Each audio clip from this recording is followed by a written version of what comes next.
You're listening to the ESO Network, your station for all things geek. Hi, I'm Joe Heath. I'm Toni Heath. And this is the Watch-A-Thon of Rassilon. And you can hear both of us, I think. I hope so.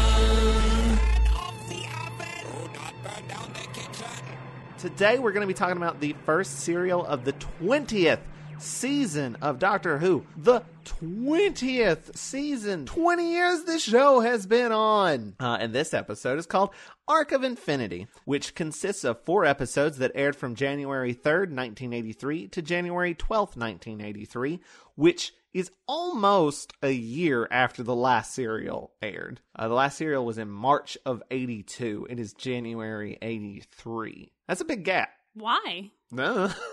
Oh, okay. Does Doctor Who do that sometimes? Okay. I thought maybe you had, like, a story or some trivia. You know, it was probably reasons and money. Sure. Scheduling, stuff like that. Okay. True facts! But I also want to give a special shout out to Matt Golden for sponsoring this episode. Hey, thanks, Matt. Golden! You can check him out at MatthewGolden.net. So before we dive in to this brand new season of Doctor Who, I feel like a goddamn professional. I mean, okay. We still need to, we have one pop filter somewhere. We need to find it. We haven't found it yet. We moved a year ago. Yeah. But we do have new mics. Yes. We got new mics thanks to our Patreon patrons. We accrued enough money to buy some nice new blue Yeti podcasting stuff mics. Yeah, it's not just mics either. We got the little cool little bendy arms that attach to like a desk or a table, which we're gonna need to come up with a more permanent solution or like a better setup because it's on 2 of our. That one's not even a table. That's a bar stool. Well, it's a stool that I got out of the trash. And That's true. I took home with us. I am looking into getting like a big cable reel and putting it in turning the one room that we don't use into a studio for us. But this will work for now. This is a table, but it's like a film reel thing that we got for a wedding. Yeah, we have 2 little tables that we put in front of the couch. We put my laptop on it and we put the mics on it, and we've been doing that for a while. Before we got these mics, we would just use these little tables as our sort of home computer setup layout. This is a very broke podcast. Well, the kitchen table is just like the only table that we own that's big enough for us to put like 2 mics and a computer and have both of us sit at is in the kitchen, and the kitchen is echoey. I imagine you guys just assumed we were in like a very fancy podcast studio, right? Yeah, we were on our couch with one omnidirectional mic between the 2 of us. So this should be a little bit better, a little bit nicer on the ears. I hope so. Let us know what you think of our new audio sound. Your new audio experience. It could be worse because you can hear me better now. I didn't understand asthma until right now. Like I just want to get right up next to the mic. Because I can actually hear myself now. Yeah, we've never been able to monitor our audio before because when you do it through Audacity, yeah, there's like a super delay, a slight delay, and I couldn't listen to it. But this plugs right into the microphone, so I can hear my beautiful, beautiful voice. I like it so much. You like to hear yourself whispering. I can't hear you.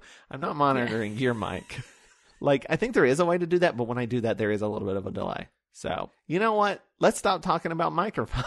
Yeah. Is there anything else going on we need to talk about? I do not think so. Literally nothing happens anymore. So that's true. Well, that's fair. Nothing happens anymore, but then also bad things are happening all the time. So the trailer for Bill and Ted 3 dropped. That's pretty amazing. Nice. Yeah, Bill and Ted Face the Music. It's been, what, 92 was when the last movie came out? So Sure. that's like 18 years ago, almost 20 years ago. It's about time we've got the sequel the world needs right now. And it looks really funny. And it's from the guy who directed Galaxy Quest. So it's going to be good.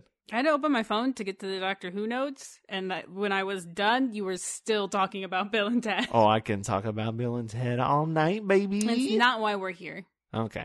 What are we here to do? We're here to talk about Doctor Who, Arc of Infinity, and it's better than Time Flight. I will say that right now. I'm going to go on record and say it's better than Time Flight. First of all, it's set on Gallifrey. Part of this serial is still set in an airport, though. That's true. There is a small scene in an airport. Let's just dive right into episode 1, which I have called Tales from the Crypt. Oh. Because there's a crypt in this one.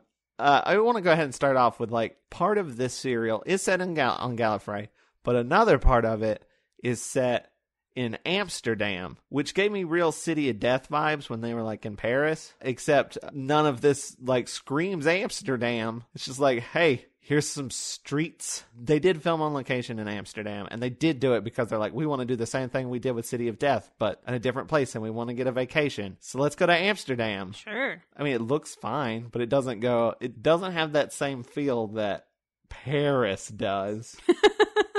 And also, there's no real reason for it to be Amsterdam. The serial is weird in that there are basically, for the longest time, 3 plot lines, which I don't think Doctor Who has ever done and has never done well up until this point. So you'll be like filming on location and you're like, that's nice.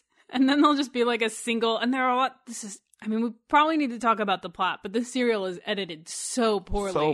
So poorly. There's a lot of 5-second shots of fucking nothing. So you'll be on location and you'll be like, that's pretty. And then there'll be like a 5-second shot. Just a dude crouching in front of a building. That's it. I believe Chris Cherry said when we were watching it, and now here's just 5 seconds of a guy taking a shit in front of a building, because that's what it looks like. But yeah, it's really poorly edited. It's just a lot. It's like they just took like 5-second chunks of like before a scene and after a scene and then just put them in randomly. Yeah. But, okay, the actual episode 1. We start with, we see this... Omega. Well, we don't know it's Omega. I mean, I knew. You knew. You spoiled it for me. I would have figured it out because of the antimatter thing. Spoiled it for you? It's the same guy. He looks different. His mask he doesn't have facial features on his mask anymore, really. But we see this glowing guy. Well, this one mysterious Time Lord, who we don't see, punches some buttons. And a glowing guy appears and they have a chat. I'm going to be honest, I had the hardest time paying attention. Like, we cut to this same shot of this figure in shadows wiggling a pen, talking to Omega, just exposition. It's visually boring and the dialogue is boring. And that's where most of the plot is, and I had the hardest time following it. That does not surprise me about you. You have a hard time paying attention to exposition. And then later you're like, wait, what? Why is this happening? And it's like, they literally just said why. You weren't paying attention. I'm not. Because, also, again, the visuals of this are so boring. We cut back to this, it's the same shot. I do like the design of Omega. Well, some people don't. They think it's too Power Rangers, but I like it. I especially like it I when liked it's glowing. Power Rangers. It's sort of like very rounded. Everything looks kind of rubbery, which sounds bad when you're talking about like it looks like a rubber monster, right? But I don't know, I enjoy the aesthetic of it. It's slick. Yeah, but you don't ever see the Time Lord because you can't reveal who the Time Lord is, which doesn't feel like that big of like twist when it's revealed. You're just like, oh is that guy? Okay. I thought it was the Master for a while, but I was wrong. But then we meet two, I don't know if they're technically Time Lords. They're definitely Gallifreyans. Damon and Taylor. Taylor's going to die soon, so he doesn't matter. But this other guy, Damon, he has this like V shirt thing. You know what I'm talking about? Is he a Time Lord? He doesn't get he's not a big fancy hat wearing dude. Like, is there a distinction between like the Time Lord and Gallifreyan? I don't know. I've heard people talk about it like there is, that like Time Lord is like a class and that you can live on Gallifrey and just be Gallifreyan. But if you're like high class, like that's the people who are Time Lords. But I don't know, and I don't know how much of that is established, like, in the show, and how much of that is established in, like, books and Big Finish and stuff like that. I don't know either. Because if I were to guess, I'd say this guy is a Gallifreyan, but not a Time Lord. Because he doesn't get the fancy collar. Yeah, and he's also doing sort of more menial work, I guess. They notice that something is downloading biodata from the Matrix, which this is what Mysterious Time Lord and Omega. Oh my God! I think that every time I hear Omega, that they are the ones downloading this biodata, which we will eventually learn is the Doctor's biodata. What the plot is Omega needs a person to imprint on to solidify himself in the real world. Ew. I mean, that's what it is, right? Yeah. Just solidify was like a terrible word choice. Well, what would you say? I mean, no, that's pretty much it. And again, like this serial is very choppy because in the next we go to, like, these scenes happen very quickly and sort of staccato. Is that the right word? Yeah. The Doctor and Nyssa work on the TARDIS. They pull the little roundel thing out and they're fiddling with stuff. We were watching with Melissa, if you remember Melissa she's been on the show before. Malice rewatches Doctor Who. She said it reminded her a lot of the cartoons when somebody would, like, take something off a wall or something and it's a slightly different color. And that's what that roundel looks like. An animation cell. Yeah. Yeah. It's like slightly darker than the rest of the circles. And then we meet Robin and Colin in Amsterdam. I don't know if I can talk about these episodes in the order that they happen. You are ping-ponging around so quickly. I know. I put some of those in the notes, and then I kind of like clean it up a little bit as I go on, because I wanted to start off to show you just how ping-pongy it is. It's infuriating. We meet Robin and Colin in Amsterdam. They're these two dudes just like cruising around Amsterdam. Robin has lost his passport and is worried about it, and he's like very nervous around the police. There's literally a line where he goes, "Oh no, the police."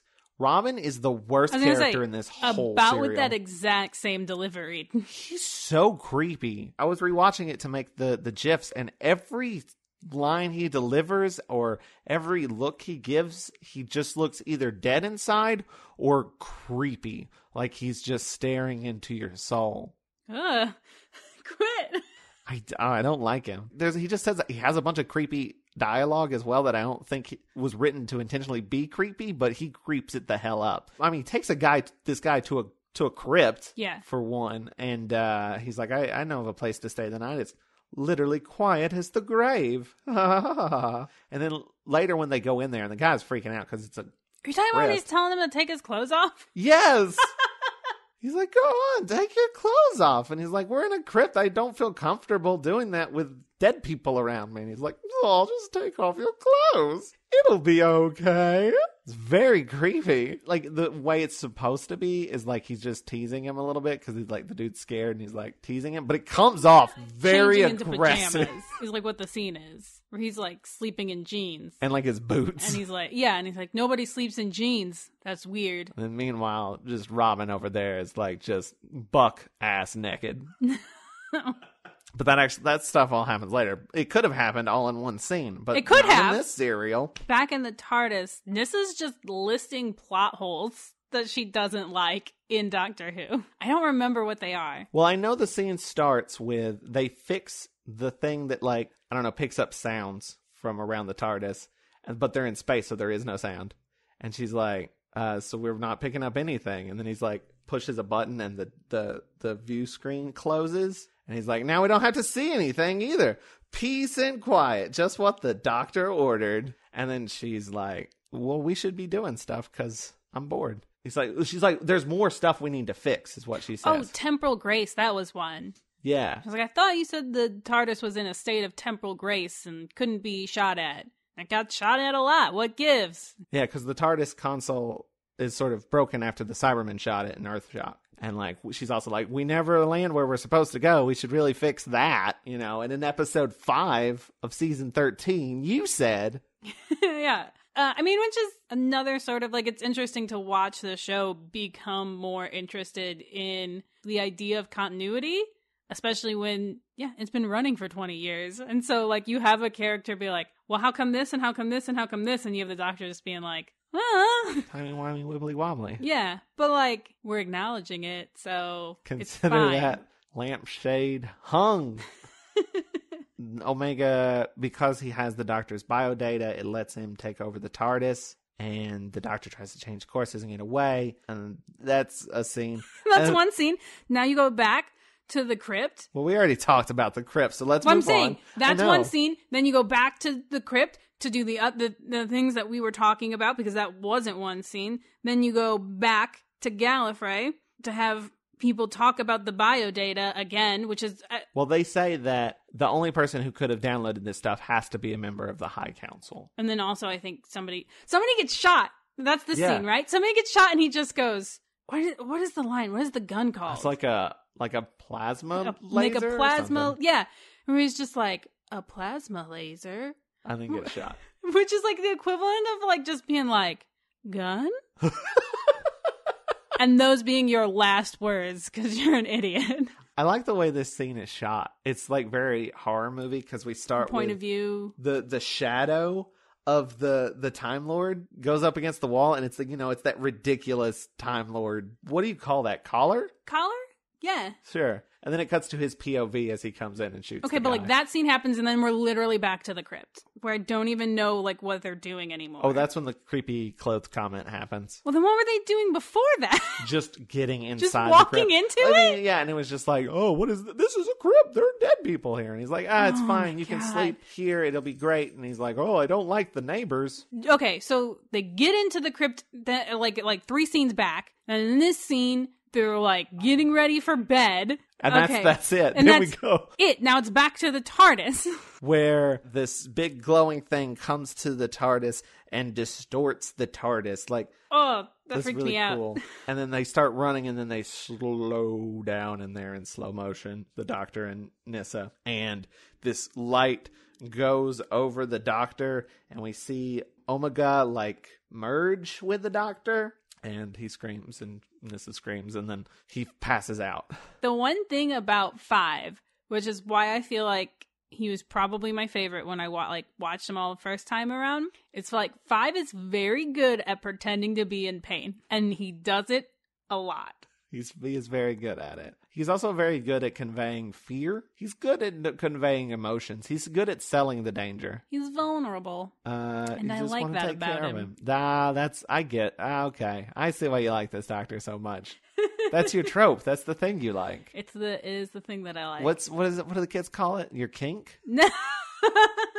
No. So back to the crypt. Some more tales from said crypt. Colin hears what we know is the sound of a TARDIS arriving, which is Omega's TARDIS, basically, has arrived in this crypt for some reason. Because the serial has to take place in Amsterdam. And there's a bird in it. Which is called an ergon, which I don't know why it has a name. It's created by Omega, and I don't even, the Doctor name drops it later. He's like, oh, that was an ergon. It's like, how the fuck do you know? How do you know? The Omega created this thing. Same imaginary friend. But it looks like a giant fucked up chicken. It's a big old bird. A chicken from Power Rangers is what it looks like. I kept expecting it to go. Apparently the guy who wrote this, Johnny Byrne, had a thing for chickens? No, he was like, I don't know why the fuck they made it a chicken. It was supposed to be like a hideous, like he was comparing it a lot to Frankenstein. So it's like one of his early creations that didn't work out right is what it should have looked like. And there's actually dialogue that says that at the end when the Doctor's like, it's an ergon. He says it's like one of his early things that didn't work very well or whatever. Again, I don't know why how the Doctor knows that, but also it's just a big old chicken. But he shoots Colin, and Colin is the one who's not creepy. He looks like he's in an 80s music video. But he flashes out of existence. But what he doesn't actually flash out of existence. He just flashes into the TARDIS. It's like a teleportation or something. It's a matter transference thing or something, right? Yeah. Okay, sure. I thought he died, but then he was in the next scene, and I was like, oh. That's how they get you. Back to the TARDIS, Nyssa wakes the Doctor up, and the Doctor's like, this creature did not bond with me. I resisted it or something. It didn't. The bonding process didn't complete. Which Nyssa accepts right away, and I'd be like, sure it didn't. Tell me something only you would know. You're a dick. That's an X-Men reference. But she also says the scanners said that the creature was made of antimatter. And that's when you were like, oh, it's Omega. Yeah. And I was like, oh, okay. You picked it up real quick. You picked it up 3 episodes before you were supposed to. Back at the crypt.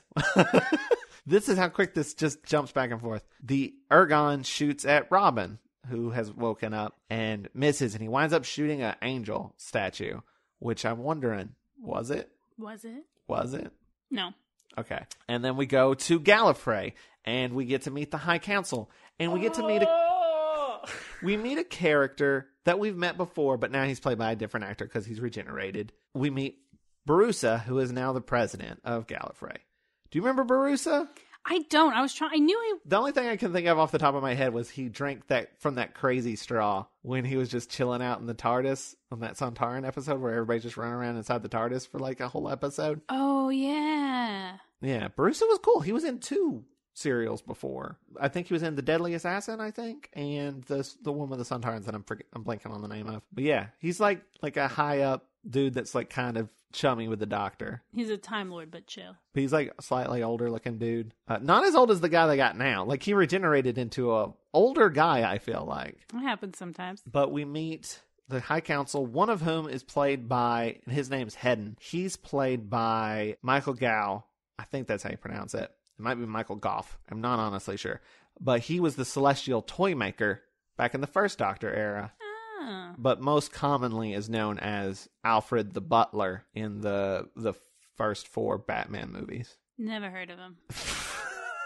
What is a Batman? It's a rich asshole who beats up criminals while dressed as a bat. Nice. We see that Bruce has this crown thing on his head and it flies off, and that's the Matrix. I didn't realize that until way later. That's another thing. The Matrix is heavily involved in this serial, but doesn't seem like the Matrix we've had before. Does it not? I mean, remember when the 4th Doctor went into the Matrix and he was running around? There was all sorts of crazy visuals. There was a clown. He was running around in a jungle. He got drowned in a lake. Yeah, but and this one is that, just like black spidery web thing before. That's when Adric was in it. Was that the Matrix? That wasn't the Matrix. That was something the Master made. That wasn't the Gallifreyan Matrix, was it? Was it? I don't know, but it looked the same, right? Don't remember. I don't think that's the same thing. But it looked the same. When we see the Matrix, it's just a couple of like lines, and they float semi-transparently inside a void. I think, like, to me, that's what it is when it's like just chilling, sleep mode. When you're not actively digging into it. The Matrix is like a hive mind of all this information, and if you're not accessing any of the information, it's like having a dream. And, like, you can be dreaming and dreaming all this weird, wild stuff, but if you're just, like, laying in bed waiting to fall asleep, it's just black. With some lines. With some lines. That's how the Matrix works. It seems visually boring compared to what we've done before. Anyway, they discuss the antimatter creature and what they need to do about it. It's a very long, boring scene. You remember when we went to Gallifrey that one time and there was all those, like, small chairs everywhere? No. Oh, was that the time that Gallifrey looked like a Taco Bell? No, that was the first time. This one is that they had like just these like small chairs that like, who the fuck's sitting in these tiny chairs in the hallway? I don't remember this. Well, now those chairs have upgraded to couches. There are couches everywhere now. They're just lounging about all the time. It reminded me a lot of Robots of Death. Like, just how just everybody's just, like, chilling out, having a drink. But that is another thing that the writer didn't like. He's like, I don't remember writing so many scenes of people just running in hallways. I don't think that was me. But it definitely happens a lot. It sure does. Anyway, back to the TARDIS. The Doctor says some stuff about the Arc of Infinity, which is where they are and where they picked up the thing. And it's like a gateway and something... You weren't listening because it was exposition. Yeah, I don't know. I mean, I was like, ooh, Arc of Infinity. He said the name of the episode. Whatever the antimatter creature was trying to get out of the antimatter universe through this Arc of Infinity thing, right? Yes. Like it's a gateway Yes. between or something. And then back on Gallifrey. We meet the Doctor. Before he's the Doctor. Sure. Maxwell. Played by just this nobody, really. Somebody we've actually met. We've met this guy before in real life. Yeah, we did. He was a very intimidating man. I mean, super, super nice. Super nice. But intimidating. But also, he's like bigger than I expected him to be. He's a tall dude. We're talking about Colin Baker. Colin Baker's in this one. Man, he's got a sweet uniform, too. He's got the, like, red... We've seen him before with the red things. Like, the guy that hooked up with Leela in the last Gallifrey serial, he had that red uniform, too. It's like the security uniform, I guess. Yeah. But he's got the addition of a helmet with a big fucking feather on it. Nobody else I've ever seen has had a big purple feather. It's just this dude. He's the head of security, so he gets that he rarely wears, by the way. He's always got it under his arm because I watched the making of. It's because whenever he wore it, he couldn't walk through doorways because he was too tall. Like the feather would hit the door. But, I mean, it's a feather, won't it just... Yeah, but like he kept almost knocking his helmet off every single time. Oh. So they're like, just hold it under your arm. You can wear it in one scene and then take it off, and the rest of the time you just hold it under your arm. And Colin Baker thought it reminded him of a chicken, and he gave it a name. I forget what the name was, but it was like he named the chicken. And apparently all throughout rehearsal, he would just stand off to the side when it wasn't his lines, and he would just go really quietly. Apparently, he just kept trying to make people laugh the entire time that they were doing rehearsals and stuff. I got a slight vibe that Peter Davison may have been a little annoyed at him. Really? Yeah. And apparently Jonathan Nathan Turner, Overdrive, his name is so hard to say, JNT, didn't entirely care for his performance. He said that he was too arch and that he needed to tone it down, pull it back some. So apparently Colin Baker was very surprised when they called him back to be the Doctor. Anyway, yeah, he's in the serial. He honestly doesn't do a whole lot. I don't even think he's in the last episode. Certainly not in this scene, because this scene's over already. Yeah, he basically just says... Well, the council made a decision to recall the TARDIS because of the antimatter creature thing. And they know it's attacked the Doctor, and they need to bring that in to contain the situation. In the crypt, Colin is a zombie. Yeah, he like walks and he puts this thing on the wall, and he turns around and he's just all slack-jawed. And Robin goes... He just leaves. He leaves the crypt. He's like, screw my friend. Yeah, goes to stay in a hotel. Yeah, he checks into a hostel. Which is it's not a hotel. It's a hotel with an S in it. All right. Which, this hostel is so poorly ran. Just the worst. Just so bad. Very lax on security. They will give your information out to anyone for no reason. Also, the actress who plays the woman running the hostel is the worst actress I've ever seen. She says everything. Which is saying a lot because... I mean, Robin's in this scene too. Right. I don't remember the line, but she just says everything so like blasé and casual. Oh, okay. I think that's literally a line she has is, oh, okay. It's like the scene is like the guy being like, I think my friend has been murdered. And her being like, oh, okay. I have a message for him. His cousin just came in. I don't know why I'm telling you this. This is not your information. She says that, like, is this guy checking in? He's like, he may never check in. Unless you should talk to the cops about it if they give a shit. But worse acting, somehow. This is just a scene of two people poorly acting in different ways. But meanwhile... the Doctor lands on Gallifrey. Him and Nyssa, they try to open the door, but then the door opens, and he's like, "I didn't do that. They must want me for some reason." They're worried also that they're going to try to kill the Doctor. They say a lot of stuff. Something's clearly trying to use the Doctor. Like, the Doctor has worked out that they needed his bio data. That's what they call it, right? They need that in order to, like, bond with him. And if something's using him to get out, the Time Lords will be like, it's just easier to kill him. Which they are. Also, when they recall his TARDIS, like, there's a thing on the TARDIS console dash that, like, lights up. And he's like, it's the recall circuit that's never been used before. I'm also pretty sure I've never seen it before. I'm pretty sure they just threw that on there. It's like this big white bulb hexagon looking thing.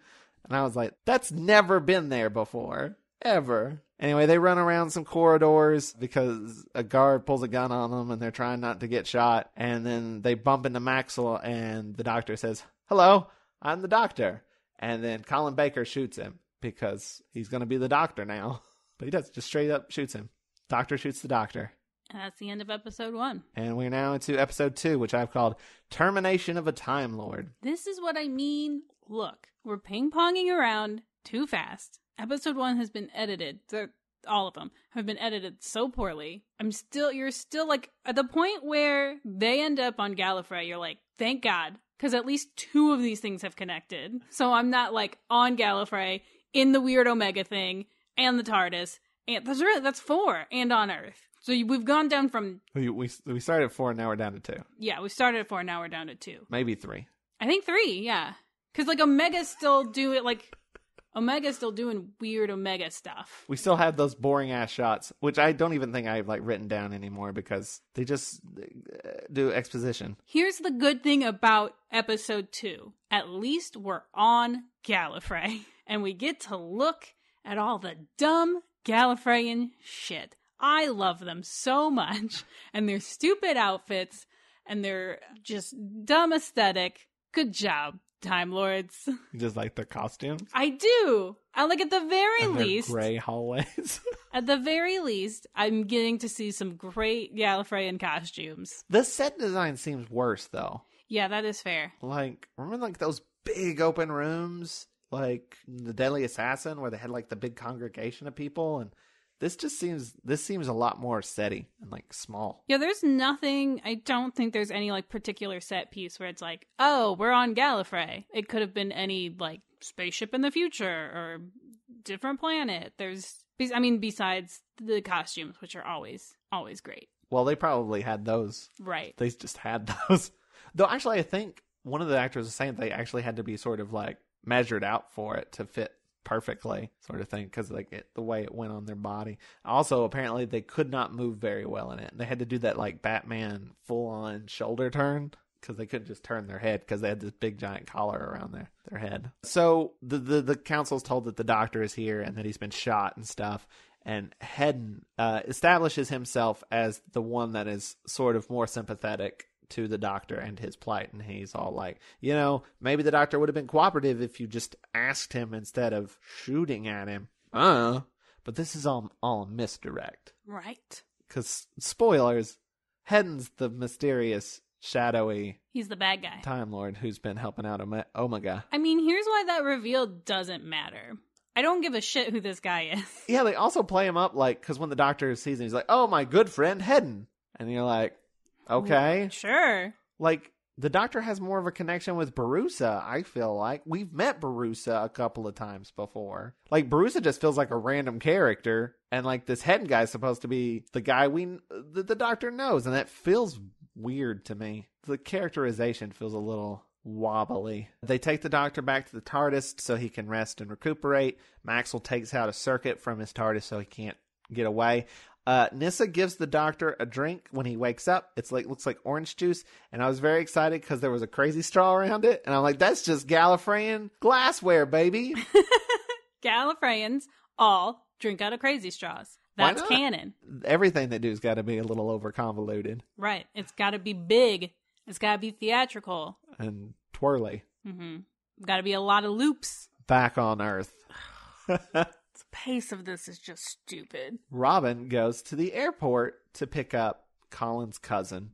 Colin's cousin loves Colin so much that she's never mentioned him on this show once before. But it's Tegan. Yay! She's got a cute-ass haircut. Oh my gosh. She's got a cute-ass haircut. She's got a cute-ass outfit. Yeah. Oh, Nyssa has a new haircut as well. Does she? Also, it's like more floofy and stuff.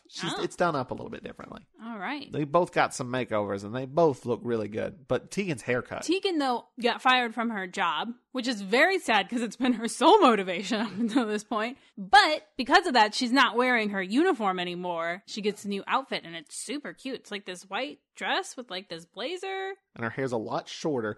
You know what it reminded me of? It's a good look. Do you remember that in the Second Doctor era when Polly in Macroterra got the haircut? Yes, but just for that one episode. Yeah, that's what it reminds me of. And I love that haircut on Polly. It's a good haircut. It's a very good haircut. Tegan's haircut's very good as well. And I feel like her acting's gotten better, too. A little bit. I want to say that her acting has got tremendously better. There's a part of me that wonders if I feel that way because she's acting opposite of this guy. Oh, yeah. Who sucks so much. So you're just like, whoa, she's blowing everybody else away. She does have a kind of terrible line here when they're like in a bar and he's filling her in about, her missing cousin.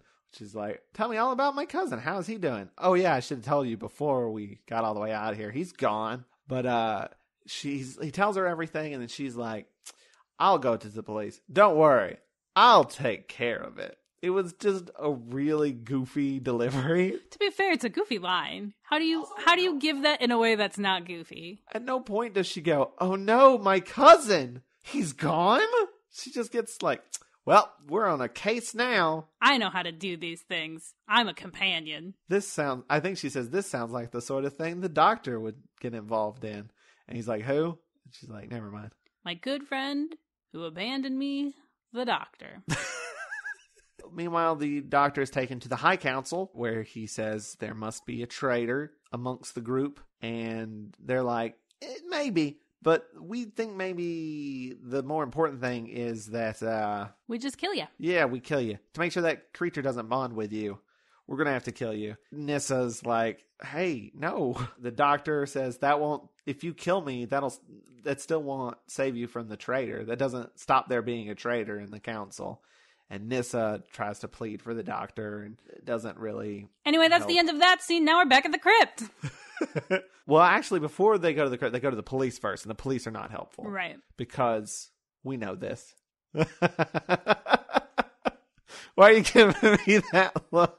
Am I not allowed to get political here on our podcast? Anyway. The police are like, we don't give a shit about just dudes hanging out in crypts. Go away. So they decide to go check out the crypt alone. Which, again, it's a scene...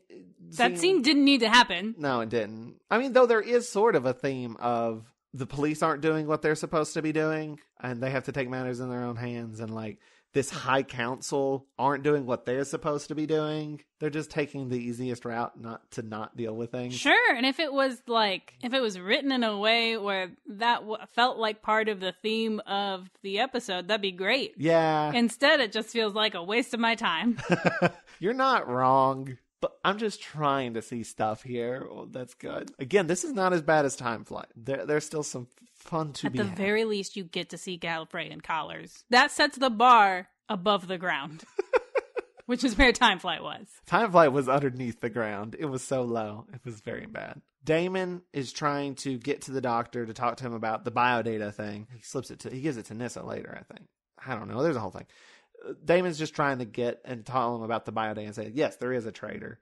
But he can't get to him because Maxwell is a dick. That's Maxwell's sole characteristic, by the way. He's a dick. Not necessarily like a villain, just a dick. Just like by the rules, by the book, and kind of enjoys his job a little too much. Yeah, relevant. Because I think there even is a line where he's like, I'm just doing my job. And the doctor says, well, you don't have to relish it so much. Nyssa and Damon go to talk to Hedden to try to see if they can get him to get them into the... Like, it's all just, like, pointless barriers. He's like, yeah, I'm in good with Barusa and the Castellan and all that. Which, by the way, there's a new Castellan. He's less Weasley than the last Castellan. But he's like, yeah, I'll get you in to see the doctor. So they go in there, and they're like, let's go talk by ourselves. And Maxwell's like, you can't do that. And then he's like, Hadn't said we could talk in private, because Maxwell had just slapped on this listening device underneath the TARDIS console. He's very annoyed that they're walking away from it. But as they're walking away from it, the doctor's like, tell me how Leela's doing, and whoever the fuck she, stayed behind for. I don't remember his name. No idea. And he's like, I was really sad that I missed the wedding. I enjoyed hearing that. If I'm correct, I read somewhere that Leela was supposed to be in this episode and it didn't work out. And that some of the stuff that she was going to do got rewritten for Nyssa, which may be why she's more gun happy in this one. Oh, because she is super gun happy in this one. That makes sense. So they get on their own and they talk some stuff, and Damon's like, here's the biodata proves that there's only a high council person can do this. There has to be a traitor. This is proof. And they're like, well, we'll figure out what to do. And he's like, the doctor asks Damon to fix the TARDIS for him, because he's also like a tech guy. And then Maxwell comes in and like, hey, stop talking, because he's a dick. Meanwhile, Robin and Tegan get to the crypt. Who gives a shit? Moving on. Literally, it's just a shot of them walking into the crypt, and then they maybe have a line or two, and then moves on to the next scene. I remember, I think this is the episode where I was like, how long are they going to be completely separate from the rest of this plot?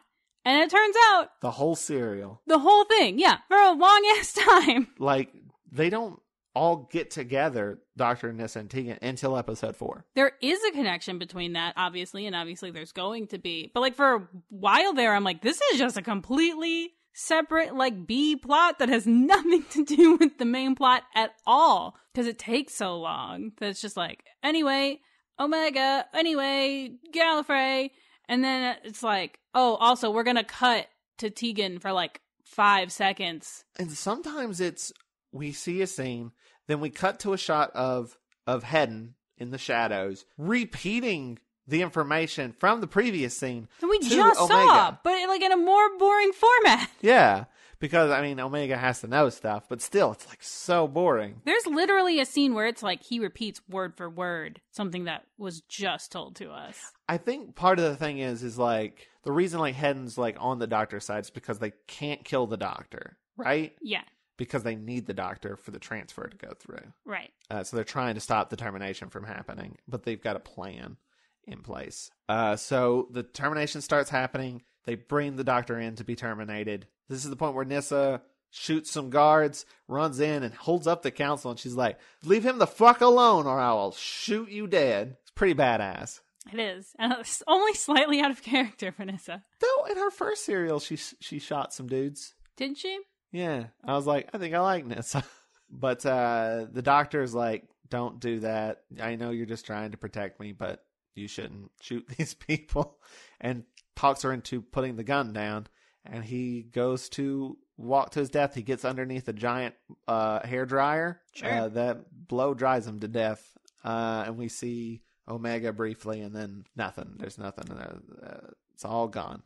And the Doctor is dead, and Nissa sheds a single tear. And that's it. That's the end of episode 2. We're now into episode 3, which I've called The Matrix Reloaded. Oh, okay. So, is that based off of anything, or? Yeah, it's sort of based on this like obscure movie from I want to say it's like early 2000s. It might have been late 90s. No, it was early 2000s. The Wachowskis directed it before they got real famous for Speed Racer. It's called The Matrix Revolutions, but I sort of tweaked it into Reloaded. Oh, okay. Nice. That's a good title. Thank you. So, the Doctor's mind, not his body, they hide his body somehow behind like a shield, an antimatter shield or some shit. I don't remember. They've hidden his body, but his mind is inside the Matrix, which means he's just floating in this like... Floating in the spider web. Slightly wobbling. Like, they put like a wavy effect on him. Can you say wobbling again? Wobbling. It's just like a little wavy effect going on in this like early 80s screensaver. And oh my god, they just cut to shots of him in it. Throughout the whole thing for no reason. Again, for probably less than 5 seconds. In the middle of this, like, action will be happening. And they'll cut to him and he's just like... And he'll just go... Why? Why was this edited this way? I don't know. This frustrates me on a completely different level than Time Flight. Because Time Flight was just like, stop giving me information. I don't know what to do with it. This is like, I think there's a good serial in here, and I don't even think like there's a lot of like writing stuff that needs to be fixed. I think if I desperately want to download this serial and sit down and re-edit it, I think there are some writing problems. Oh, yeah, I think there actually isn't enough writing. Yeah, I feel like they had to pad the shit out of this one. I just want to sit down and re-edit this so bad. I think there's an enjoyable serial in what was already shot. Could you imagine if you got through all the horrible Robin stuff in like one scene? But you could have. Get it out of the way. You could have, like, there's not a huge amount of things that happen, and the fact that it's like parceled out tiny scene by tiny scene, it's like, why? I would like to see an edit of this where you just put all those scenes right in a row. And you could probably also cut some of those out, to be honest. But I would like to just see them all laid out in a row, see how they flow. As it is, it's just so choppy. But Damon has fixed the TARDIS, and Nissa comes in. He's like, I fixed the TARDIS. And she's like, basically, like, it's crying like it's too late because the Doctor is dead. Maxwell and the Castellan think that there was something up with the termination. They're like, that something felt off. The thing is, like, they don't know because they've never done it before, right? I think they've done it once before. They said something like this. It's only been done one other time. So, like, it hasn't been done in, like, 1,000 years. I could be wrong, but I think they were hinting that it was Omega. Ha, gotcha. Possibly. I don't know. But they did, that Max goes and looks into it and finds out that, yes, the termination process was cut short. So he's Does not he dead. know that the Doctor's in the Matrix? Or just he doesn't know where he is? Doesn't know where he is. He thinks that, I think he thinks that Damon and Nyssa have conspired to leave with the Doctor. But they also find out the truth about the bioscan because they go and they're using Damon's equipment to look at this stuff, and they're like, also this stuff is here, and yeah, they were telling the truth. There is a traitor, but they think that whoever the traitor is was probably in cahoots with the Doctor. Not cahoots. Tegan and Robin are in the crypt. They see Colin moving stuff all zombie-like. The Doctor moans in the Matrix. This happens a lot. Damon and Nyssa are taken to the Castellan, who says, I think you're in a cahoots with the Doctor. And they're like, the Doctor's dead. Cahoots. He's like, you know he's not dead. Cahoots. But this is when, they find out that the Doctor's not dead. And Nyssa is very pleased. Tegan is an idiot. They're hiding out in this crypt, and they see, Colin being a zombie. They see he's walking around and the bird guy or whatever. And Tegan just runs out hey, stop! Robin's like, hey, don't do that.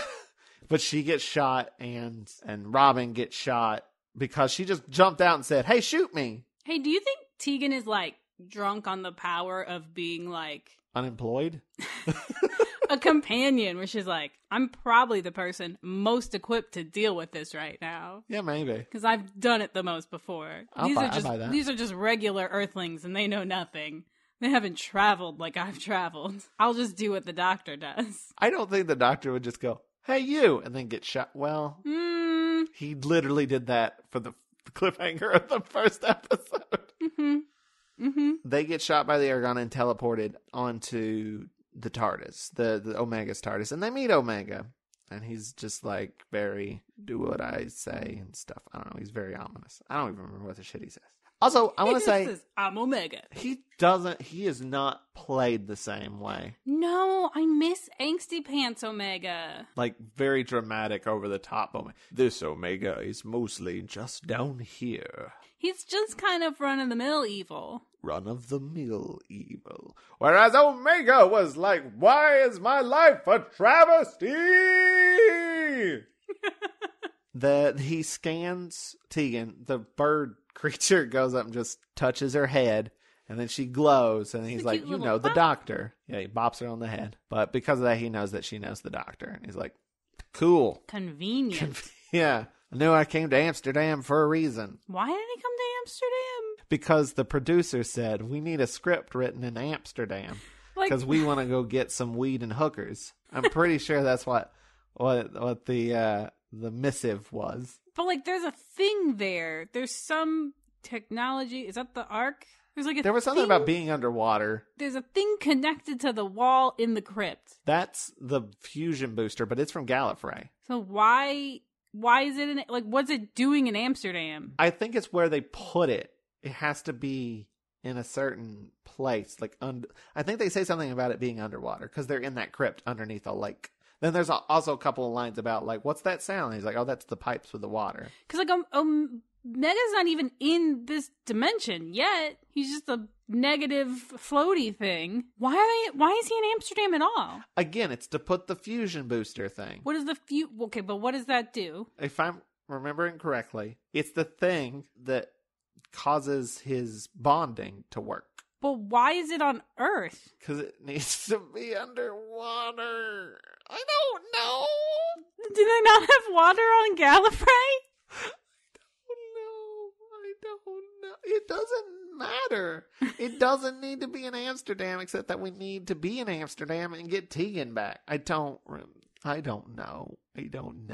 Okay. I'm sure someone will tell us. Yeah. Listeners at home, tell us how stupid we are. They will. The mysterious Time Lord Hedden tells Omega to free the Doctor, but Omega chats a bit with the Doctor first in this thing and says, don't fuck with me or I will fuck with your companion, and shows that he has Tegan. And Tegan's also there in the little wobbly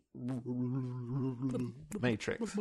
But he does free the doctor. I think they do a little bit of a trade so that Colin is freed from his zombie state. I don't know. For some reason, Omega's like, I don't need this zombie anymore. So Colin passes out in the TARDIS room and he's reunited with Tegan and Robin. I don't give a shit. I don't care about Robin or Colin. But hey, he's fine, I guess. So the doctor is like trying to get back to find Nyssa and Damon. And he comes across a door and he's like, oh, fuck. There's like a keypad next to it. And he's like, they probably changed the presidential code, right? I don't know. I'll try it. And he punches in a code and it works. He still knows the presidential code from that very small period of time where he was the president. I think he frees Nyssa and Damon because they're like being held. And they're like, how did you get through the door? And he's like, pure luck. But it's because he was the president. The council thinks that Barusa is the traitor, maybe? Like, all of the evidence is supposed to point towards Barusa. Like, there was something specific where, like, that's it. It would have to be him. Because, like, he was framed. I think it was, like to access the biodata, you need, like, a certain code, and his code was the one that was used or something like that. Yeah, and also I think maybe something to do with the Matrix. I think only the president has access to it. Oh, yes. I don't remember. But meanwhile, the doctor has sussed out that Omega must be on Earth because he saw Tegan, and Omega has Tegan. Tegan's only on Earth, presumably. And then I think he could have gotten Tegan and left, though. But he didn't. But then we find out that Hedden is the traitor. He turns out of the shadows, gets a gun, and we're like, oh shit, it was Hedden all along, but he was so nice. The Time Lord I only kind of knew? The one background Time Lord that I did know because he was the celestial toy maker. The doctor also asked Damon to get information about the stuff and also found out that there was a fusion booster that was delivered to Earth or something. I don't remember. I don't know. There was some other thing, like some other connection to Omega. That Omega got the fusion booster from Gallifrey, and they tied that in with Hedden or whatever. I don't know. There's a lot of information going on, and I've stopped caring. It was to be delivered honest. Through just straight exposition, so Joe was not paying attention. Do you know? Well, no, but that's just because I don't remember it. So there's some shootouts and stuff as people are going through hallways. Hedden pulls a gun on Barusa and says, oh, by the way, I'm the bad guy. We have to bring Omega back. Well, he doesn't say Omega, but we're about to get to that reveal. Then the doctor comes in, and then Hedden pulls a gun on the doctor and tells him to get over there with Barusa, and that they framed Barusa. Omega is almost here, and then this is when Hedden says, yeah, it's Omega, where I'm bringing back the original, the OG Time Lord, who, did all this great stuff for us. He doesn't deserve to be trapped in this antimatter world. We're bringing him back. And the doctor's like, you can't do that. He went crazy there. He's not a nice guy. He's a big old meanie. Then the Castellan busts through the doors and is like, good job, Hedden. You've caught Barusa, and you've got the doctor as well. Well, this time I'm going to make sure that you can't get away from your termination. And he goes to shoot the doctor. For some reason, Hedden jumps in front of him. So the doctor can't die yet. Doctor can't die. He needs to bond. Right. He jumps in front of the doctor, and Hedden gets shot and dies. Oh, well. But then Omega has control of the Matrix now. Did he not already have control of the Matrix? Yeah, I did think he did. Yeah, I don't know. Did he get more of a control of the Matrix? Was he just connected to the Matrix? Now he can controls it. Now he has all of the information. He has access to all the shit, the power he needs to finish his transformation. Sure. Yes. Let's say that. That is the cliffhanger. That is the end of episode 3, and we're now into episode 4, which I have called Hostile Forces. Hostile, like a hostile force, but this like the hostel. In this episode, they're going to be in the search for a hostel. It's a play on the word. Okay.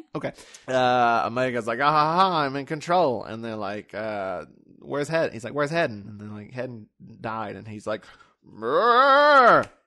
He literally just goes, Rrr! And like punches his own hand. That's the Omega I know and love. Yeah. He's back, baby. Very briefly. So the doctor puts the crown on to enter the Matrix to try to talk to Omega. And we go back to Floatyville. Tegan's there. And Tegan just starts going like, Amsterdam. JHC. She just gets very daring. Also, it was probably pretty stupid of Omega to be like, here's your companion. I'm going to threaten her again. And then she just starts yelling stuff out like clues. But the council is going to help. This finally realized the doctor's not bad.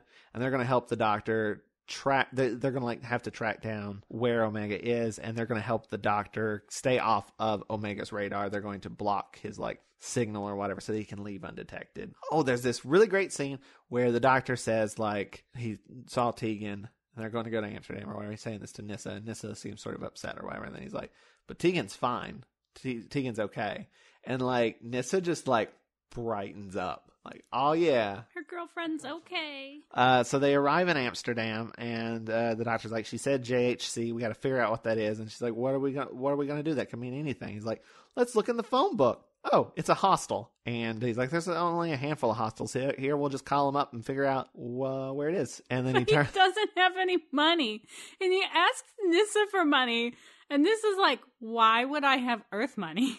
We've been to the Earth a couple of times, but only once in present day. So instead of being able to just call a whole bunch of them, they have to go walk. Well, first they check his pocket for coins. That's my favorite gag. Every time, I love it. But he's got a cricket ball. He's got his weird ass fucking rolled up hat. And I think a bunch of paper clips.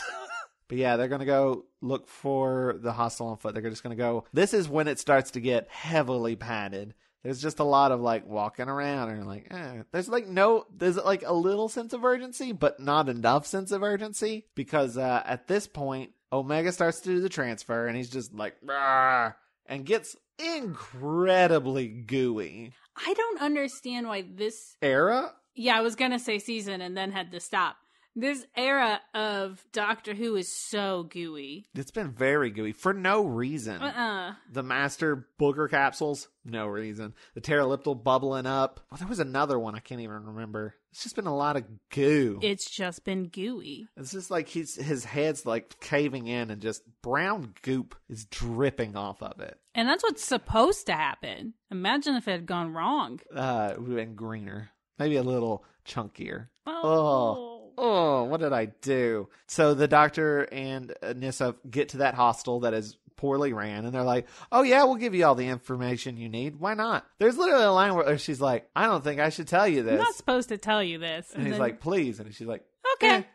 It just gives him the information that they've been asking for. Was it about the crypt or something? It's not a message. What is it? I think it was they were asking about the crypt or something. I don't remember. She gives them some vital clue. I think it is where the crypt is. How would she know where the crypt is? Maybe they came back to the hostel before they went to the police. So, they probably did go to the hostel to drop their stuff off. Because, Tegan probably has luggage and stuff. So they went to the hostel, dropped the stuff off, and said, if we get any messages, we're hanging out at a crypt. But then they would have permission to tell them that. Yeah. That's not it. Know. Well, I'm pretty sure they get information about the crypt here because they go to the crypt. That's the next thing they do. They're running to the crypt and they knock over a lady with her groceries. Rude. And then Doctor's sorry, he tries to run away, and Nyssa's trying to put the stuff back in the bag, and he's like, come on, we're sorry. And they knock the bag over even more when they leave. But they get to the crypt, they see the fusion booster, the Ergon tries to shoot them, and they get into a fight. Nyssa shoots the Ergon, and it disappears. They go inside the TARDIS, the Doctor pulls a gun on Omega, who's just full-on melty gooey, and he's like, I'm gonna shoot you, Omega, and he's like, and the door opens up, and there's Tegan under his control. He's like, standoff. It's a standoff. We got a standoff. You can't shoot me, because I'll kill your Tegan. But the Doctor had rigged the fusion booster to explode, and it does explode. Everything starts exploding. They all fall down. The whole place kind of crashes down a bit. But Omega gets up, and he's like, it's too late. And he takes off his helmet, which is all caved in and stuff, and he rips it off, and he's Peter Davison. And then he just has a nice day. Which I thought was really cool. He talks, and it's basically Peter Davison lip-syncing to the other actors' dialogue. Yeah, I don't know why, but they managed to really sell that. I saw how they did it in the making of, they filmed it with the original actor, and he said the lines, and then they refilmed it and played back his lines. And, they showed how they did the split screening and stuff. They had to, line the camera up right. Like they didn't do it in post. They filmed it like the split screen's done like kind of in camera. Oh, like on a switcher. So Yeah. they played it back in one of the video things and then put like a transition, put it halfway through like a wipe. They did a similar thing for the glowy Omega when he's talking to Hedden. It was also like they just lined the shot up and had it there. Crazy. It's 2 shots smushed together. But he's the Doctor now, and he leaves while the Doctor looks around for the gun that the Ergon had, which is like a matter thingy. That's the only way. The matter gun. A matter thingy? Yeah, it's the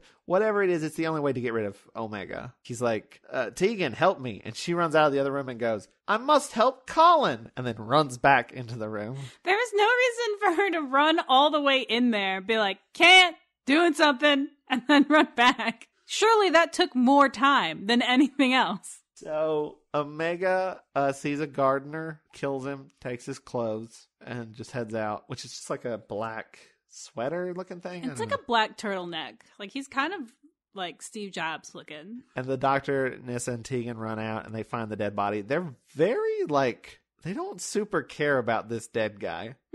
They're like, well, at least we know what he looks like. We have an idea of what he might be wearing now. And then they go looking for him. And then the best scene happens. And I wish the serial had been more of this than whatever the fuck's been going on for the past 3 episodes. You like this scene? I love this scene. This is so great. This is what the whole serial should have been about. Because Omega wanders around and he hears some music and it's like a carnival and there's like a puppet show. I see that and I'm like, oh yes. Yes. They're gonna do like a fun house of mirrors. Well, it wasn't a carnival though. It was just the show. It was just a small little I thought it was like a carnival. I thought there were gonna be mirrors and 2 different people looking the same. And then we didn't get that, and I was sad. That'd have been fun. That's a good idea. But what does happen is also really good, which is that he goes and watches the show, and he enjoys it. Like, this is the first thing he's gotten to do in, like, ages. This kid rushes past him. He's, like, looking at the kid, and the kid looks back at him, and he smiles. And they smile at each other. It's a little creepy. It's definitely creepy. It's definitely creepy. But also, it's just like, he's like, oh shit, I can, like, enjoy things. And then it just like it's him just smiling as he's walking down and he like leans against like a little fence and he's like looking out over the river and he's just enjoying life, which he's never got to do before. Well, he got to do it before. He hasn't gotten to do it in a long time. That's what this should have been. Maybe even like he's like, I don't even have to be bad. I just want to be present, you know? I want to do things. Be in the world. Yeah. And I was like, this is good. I like this. I wish it hadn't taken 4 episodes to get here. I wish we'd have explored this more. Like, imagine them chasing down this guy who looks like the Doctor, but he's not necessarily being evil. He's just like, it could be that, you know, whatever he's doing is going to fuck shit up, which it is. I think that's part of it. It's like he's going to fuck shit up. A solid tract. If he continues, it's going to mess up reality. But like, he just wants to experience things. But sadly, from this, that was just a very small scene, and the rest of it's just them chasing him. God, it literally like happens for 3 9 minutes. Oh my God. It's like 9 minutes. Is it 9? It's 9 minutes. I think from the point where he gets the gardener's outfit, it's 9 minutes. I think from like the point where he looks down in his hands and he notices that he's melting. They're going green and moldy. From then on, it's like 6 minutes. Oh my gosh. Of just running around the streets of Amsterdam. Look, just because you shot on location doesn't mean that it's good footage. We don't need all of it. He gets more and more decayed, I guess, but it lasts forever. Though there is one great scene where they hear like a scream and they run over and like Omega has clearly like knocked this guy over. He's just like sitting on the ground like, what the what? And they run up and the Doctor's like, oh, he'll be all right, and runs off. And then Nyssa and Tegan go up and like, yeah, they still go to help. And the Doctor comes back and he's like, I said they're all right. Let's go. And then more chasing happens. There's a dog at some point. It's very boring. They chase him down to a pier. They've switched back to the actor who originally played Omega, but just in makeup and a Peter Davison wig. And he has some lines about, like, I don't know why you guys hate me. Like, we don't hate you. And the doctor says, like, why can't you just, exist? Be content. Be content in that existence, which I think is kind of a dick thing to say. Yeah, that's harsh. Why can't you just be contented to be trapped in a completely isolated dimension for your whole life without ever dying? Like, that seems callous and bad. Yeah. But then, like, Omega's like, to go back to that would be worse than death. And if I can't have it, no one can. I'm going to destroy if I can't live, I'm going to kill everyone. That's maybe a little bit of a overreaction. Yeah, that's probably not the nicest. So he tries to will himself to destruction. If he does that, it's going to destroy the world. He's like going back into like antimatter form, and antimatter and matter can't touch because they annihilate each other. So the doctor has to shoot him. So the doctor shoots him, and he sparks and disappears. But he never would, though. Like, this scene was good, I think, kind of. Like, I think it maybe could have used a little bit of a punch-up. But, like, I like the idea of it. It's like sort of the post, everything's fine now. Colin went to the doctor, but he's going to be fine. I don't give a shit about Colin, Tegan. Who knows what happened to Robin? They never said. And this is like, do you think Omega's dead, really dead? And he's like, who knows? Maybe we'll bring him back for another serial at some point, though I don't think they do. Tegan and Nyssa are talking, and Nissa's like, it's a real bummer that you have to go back to your job. And Tegan says, actually, I got the sack. And Nyssa just cheers and hugs her. So happy. Which is, one, adorable, but also weird following up, I got the sack. Just got fired. Yes. Girlfriend's back. And Tegan says, she turns to the doctor and she says, so I guess you're stuck with me now, right? And he's like, seems like it. And then just frowns. There's no enthusiasm. It's not sweet at all. He's just like, guess so. I got rid of 2 of you. Damn it. Like, that's not even joking. That's 100% what's happening in that scene. Yeah, I think he left her on purpose. I think this doctor might be kind of a dick. Maybe a little bit of a dick. He's kind of a dick, but like his reputation is like being a soft boy. Yeah, but he's a little bit of a dick. But that's it. That's the end of Arc of Infinity, which it ends with the doctor like, ugh, Tegan. We're going to take a quick break, and we'll be back for some final thoughts. Ladies and gentlemen, put your hands together for the comedy stylings of Hugh from the Borg Collective.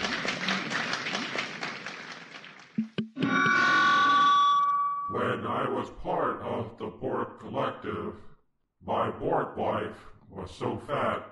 When she sat around the collective, she sat around the collective. The Monster Sci-Fi Show is part of the ESO network. It's sci-fi from a certain point of view. And we're back. Tony, do you know what time it is? It is time for final thoughts. Oh, you're not going to do your bed anymore. We've been, I think, recording this podcast for over 2 hours. Hour and a half. Well, we've been working on it for over 2 hours. Half an hour was spent getting everything set up. Final thoughts. I like this cereal, but not because it's good.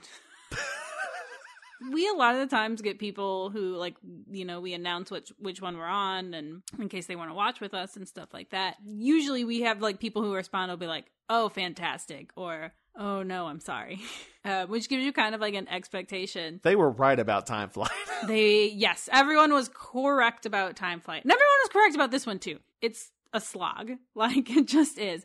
But 1, it's coming right after Time Flight, so you're like, at least it's comprehensible 90% of the time, which makes it so much better. 2, it's set on Gallifrey. I think that's one of the things that somebody specifically said to me was that, like, this is going to test your enjoyment of stories set on Gallifrey. And here's the thing. It doesn't have to be good, because at the very least, you get to just bask in the Time Lord aesthetic. At the very, very least, you get that, and that's great. Like, the most recent finale. At the very, very least, you had Time Lord Cybermen, and whatever other dumb shit happened in that episode, fine. We got Time Lord Cybermen, and it's just the correct amount of stupid that I enjoy so much. I am frustrated with this one in a different way than Time Flight, because I think there's a good serial in here somewhere. Maybe not, like, the best, but like a solid serial, and it just needs to be re-edited, maybe rewritten a little bit, but like so much of the weakness of this one is in the like weird ping pong pacing that they decided to do. And it's so unnecessary. But there's, it's another one where it's like, I see all the good ideas, and they didn't come together, right? And that can be a lot more frustrating than like a serial where there are no good ideas, or you're like, I don't know what they were trying to do. This is like, yeah, I see what they were trying to do, and they didn't. Because, yeah, there's interesting stuff about Omega, but Omega doesn't actually get to be interesting. Like, Omega, it doesn't feel like a character in this at all. And I think that's a problem with the Time Lords as well. Like, you have this, like, this Time Lord that's the Doctor's friend betrayed him. But they don't feel like friends ever. Like, besides the Doctor telling you. Like, there could have just been, like, a small scene where they had, like, a cute little moment between the two of them, and you were like, oh, wow. They clearly have been friends for a long time. But instead, it's just like, the Doctor's like, hey, I know you. And honestly, he's like, yes, you do. I mean, this would probably be a little too much of a betrayal of Barusa, but they did it with fucking Yates. I mean, just have it be Barusa. At least that's a character we are more familiar with. I can't say that would have worked for me, because I'd have been like, who's Barusa again? I think you're still better off, like, earning it in the episode. And that's the thing, like, all the characters are flat. I don't give a shit about Tegan's cousin. I don't give a shit about any of the Time Lords, because they all are just, they don't feel like people. They feel like chess pieces. Move this plot along. It's very dry. Yeah, which is frustrating. I do think its biggest problem is the weird editing. I'd like to see like a re-edited version just to see how much like life that brings to it, and how much is just like writing, I mean, the editing may have been an attempt to spice it up.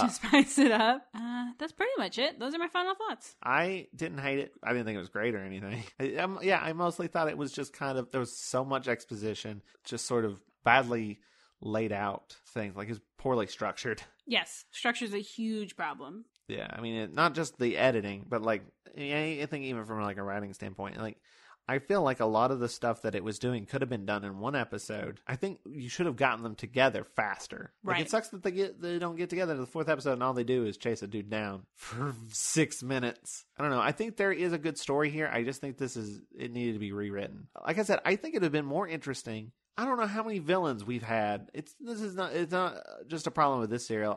Like Pyramids of Mars, I think, had a similar issue where you just have the bad guy sitting around for 4 episodes. He can't do anything. He just sits there. Right. That's boring. Let them be active. Yeah. So I wish we had done the whole plot in episode 1, then reveal like, oh shit, Omega's here and he's going to be real, and he's the Doctor. And then the rest of that be him running around as the Doctor, causing chaos. We didn't even get like any sort of like, is this the Doctor or is this Omega?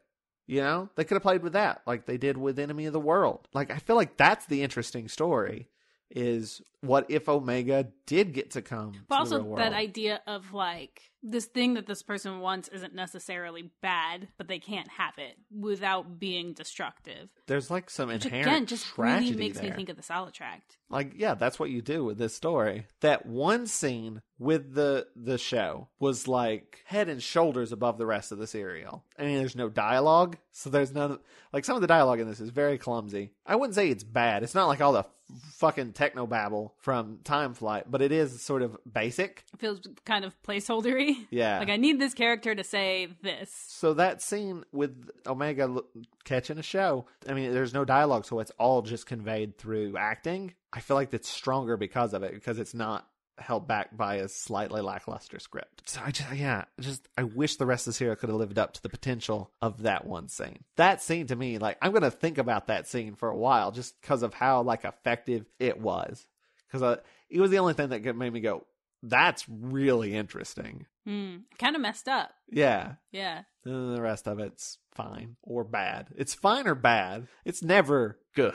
Yeah, That's fair. I'm glad that like everybody's back together, and I'm looking forward to seeing where we go now that we've got the band back together, kind of. Which I mean, I imagine was different for people who are watching this live. They've been waiting a year for it, like whereas we saw them together like last week. Right. Yeah, the next one's going to be Snake Dance, which is a sequel to Kenda, so I'm excited about that. So say Snake Dance is like an title that I've heard before. Well, I mean, it's a sequel to Kenda, which had a giant snake in it, so... Are we gonna get another good look at that snake puppet? I hope so. Me too. Before we go, is there anything we need to plug? Buy Road Trippy. Thank you. Road Trippy by J. Bartholomew Hivemond. It's spelled hive mind, pronounced Hivemond. It's on Amazon. Please watch The Unseen World. You can watch it on the Heartland Network channel on the Roku, or you could watch it at WatchHeartlandTV.com. WatchHeartlandTV.com. You can watch it on demand there, and a bunch of other places too. I think we're finally on Apple TV, and or if you have TV and you have the Heartland Network. Yeah, if you get the Heartland Network, you can watch it over the air. I think on Tuesdays and another day. I don't remember when it re-airs. I'm still working really hard on season 2. I've kind of had to stop production because of COVID stuff, but there's still going to be new episodes out soon, hopefully within the next couple months. I don't think I have anything else. We got an article. Oh yeah, there's an article. We were written up in Chattanooga Pulse, which I think I didn't read it. Yeah, it's a good article. Okay, good. Yeah. I think I shared it on our socials. Also, if you're like listening from that, hey. Thanks. I did notice an uptick in our numbers a little bit. So nice. if you are listening because of the Pulse, hey, thanks for listening. Hey, welcome. Enjoy. Do you like our new mics? we did this just for you. We've always sounded like this. But if you liked this episode of the podcast, you can check out more on Watch-A-Rassilon.com. And be sure to rate and comment on our iTunes as well. It does iTunes magic. Everybody knows how that works. It helps us out. If you'd like to help us out even more, go to Watch-A-Rassilon.com/support. And there you'll find a link to our Patreon page, which you can also get to just by going to patreon.com/Watch-A-Thon. And there you can donate a monthly amount to get all kinds of rewards like day early episodes, uncut video of the podcast records, and live streams where we watch the episodes with you guys. Also bonus episodes, all sorts of cool stuff. Also on our support page is a link to our Amazon wish list where you can sponsor an episode of the podcast by purchasing the corresponding serial on DVD for us or Blu-ray. We'll mention you on the podcast and put your name on our Friends of Rassilon page. Speaking of, special thanks again to Matt Golden for sponsoring this episode. Hey, thanks, Matt. Golden! You can check out more of his stuff at MatthewGolden.net. I also want to give a special shout out to Vince and EL for providing us with our amazing theme song. Thanks, Vince. You can check out more of their music at soundcloud.com/VinceandEL or VinceandEL.soundcloud. I don't remember how it works. Write it down. I know. I meant to put it in my notes and I forgot to. I'll do it next time. All right. But tune in next time when we talk about Snake Dance with returning guest Vincent E.L. Oh, nice. And they did our theme song. I don't know if you knew that. And Adam Clegg will also be there from Harry Sullivan. Might be an imbecile. No, Harry Sullivan is an imbecile. I shouldn't make a joke and say the name of the podcast wrong. It's Harry Sullivan is an imbecile. He definitely is. So until then, keep calm and wrestle on. Goodbye, and I love you in a platonic, parasocial way. Bye. Oh no, a policeman. Impulse laser. This has been a broadcast of the ESO Network. Be part of the crew and help support our shows by donating to our ESO Patreon or by shopping through Amazon.com or the TeePublic store, which can all be found at www.esonetwork.com. The ESO Network, your station for all things geek.